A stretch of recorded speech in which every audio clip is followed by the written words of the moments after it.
महाराष्ट्र में नगर निगम चुनाव में बड़ा खेला। उद्धव ठाकरे की डूबी नैया, बीएमसी चुनाव से पहले बीजेपी की हुई प्रचंड जीत, सिंधे गुट और एनसीपी अजीत पवार का खुला खाता।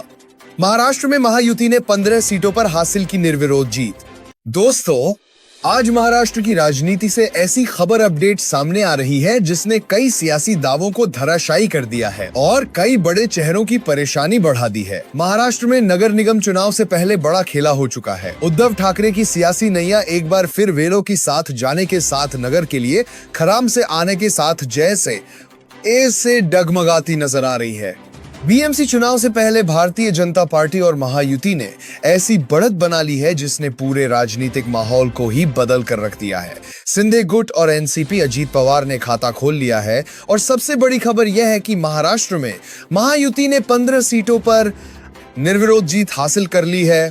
दोस्तों, नामांकन की जांच और नाम वापसी की प्रक्रिया पूरे होते ही महाराष्ट्र की राजनीति में झटकों का दौर शुरू हो चुका है। एक के बाद एक राजनीतिक दलों को झटके लग रहे हैं और इसी बीच महायुति ने बाजी मार ली है। सबसे पहले बात करते हैं उस बड़ी खबर की जिसने सबका ध्यान अपनी ओर खींच लिया है। महाराष्ट्र में बीजेपी और महायुति को 15 सीटों पर निर्विरोध जीत मिल चुकी है। दूसरी तरफ उद्धव ठाकरे को एक के बाद एक बड़े झटके झेलने को मिल रहे हैं। कल्याण डोंबिवली में बीजेपी की जीत का गुलाल अभी ठीक से बैठा भी नहीं था कि केडीएमसी में बीजेपी और शिवसेना सिंधे गुट के कुल 9 नगर सेवक निर्विरोध जीत गए हैं। 122 सदस्यों वाली केडीएमसी में 9 सीटें बिना मतदान के जीतकर महायुति ने बढ़त बना ली है। इसमें से बीजेपी के 5 और शिवसेना सिंधे गुट के 4 उम्मीदवार शामिल हैं। यही वजह है कि महायुति समर्थकों में जश्न का माहौल है और यह जश्न यूं ही नहीं है। केडीएमसी में सत्ता स्थापित करने के लिए जहां 62 सीटों की आवश्यकता होती है, वहां अब महायुति सिर्फ 53 सीटें ही दूर रह गई हैं। मतदान से पहले ही सत्ता की दिशा में बहुत बड़ा कदम बढ़ाया जा चुका है।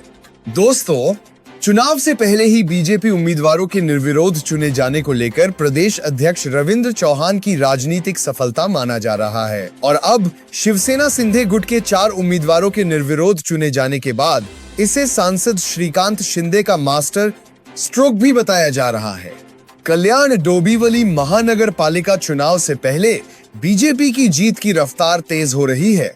रेखा चौधरी, आशावरी नवरे, रंजना पेनकर, मांदा पाटिल के बाद अब वार्ड 24B से ज्योति पवन पाटिल भी निर्विरोध निर्वाचित हो चुकी हैं। इसके साथ ही बीजेपी के निर्विरोध विजय उम्मीदवारों की संख्या 5 हो गई है। सिर्फ बीजेपी ही नहीं, शिवसेना सिंधे गुट ने भी कल्याण डोंबिवली में अपना परचम लहराया है। सांसद श्रीकांत शिंदे की रणनीति के तहत पैनल क्रमांक 24 से रमेश महात्रे, विश्वनाथ राणे और वैशाली रणजी जोशी निर्विरोध चुने गए हैं। इसके अलावा वार्ड क्रमांक 28S से हर्षल राजेश मौर्य निर्विरोध निर्वाचित हुए हैं, जो विधायक राजेश मौर्य के पुत्र हैं। सभी निर्दलीय उम्मीदवारों के नाम वापस लेने के बाद यह सभी चुनाव निर्विरोध हुए और शिवसेना सिंधे गुट का भगवा मजबूती से फैला। अब बात करते हैं भिवंडी की। भिवंडी महानगर पालिका चुनाव में बीजेपी ने जीत का खाता खोल दिया है। प्रभाग समिति क्रमांक 27-20 से बीजेपी उम्मीदवार सुमित पुरुषोत्तम पाटिल निर्विरोध निर्वाचित हुए हैं, जो पूर्व केंद्रीय मंत्री कपिल पाटिल के भतीजे हैं। मुख्यमंत्री फडणवीस ने खुद फोन कर सुमित पाटिल और कपिल पाटिल को बधाई दी और इसे भिवंडी में बीजेपी की जीत की शुरुआत बताया। खास बात यह है कि पिछले 24 सालों में 4 चुनाव हुए और इनमें अब तक कोई भी उम्मीदवार निर्विरोध नहीं जीत पा रहा था। यह है जिसकी नोसे आज भी प्राजक्त वी है और मैजिक सेंड और फाइड में की रिकॉर्ड 5वें चुनाव में बीजेपी के सुमित पाटिल ने बना दिया है। अब कुल आंकड़े आप समझ लीजिए। महायुति ने राज्य भर में 15 सीटों पर निर्विरोध जीत हासिल कर ली है। केडीएमसी की 9 सीटों के साथ साथ अन्य महापालिकाओं में भी बढ़त बना ली है। बीजेपी के खाते में केडीएमसी की 5 सीटें, उल्हासनगर की 2, पनवेल की 1, भिवंडी की 1 सीट यानी कि कुल 9 सीटें जा चुकी हैं। शिवसेना सिंधे गुट के पास केडीएमसी की 4 और जलगांव की 1 सीट यानी कि कुल 5 सीटें हैं। अजीत पवार गुट की एनसीपी को अहिल्यानगर की 1 सीट मिल चुकी है। इस तरह बीजेपी, शिवसेना, सिंधे गुट और अजीत पवार यानी कि पूरी महायुति ने 15 सीटों पर निर्विरोध जीत हासिल कर ली है। इस बीच पुणे से शिवसेना अध्यक्ष प्रमोद बांगिरी का बयान भी सामने आया, जिसमें उन्होंने स्थानीय निकाय चुनाव में बीजेपी के साथ गठबंधन को लेकर मतदाताओं में उत्साह और विकास के मुद्दे पर समर्थन की बात कही।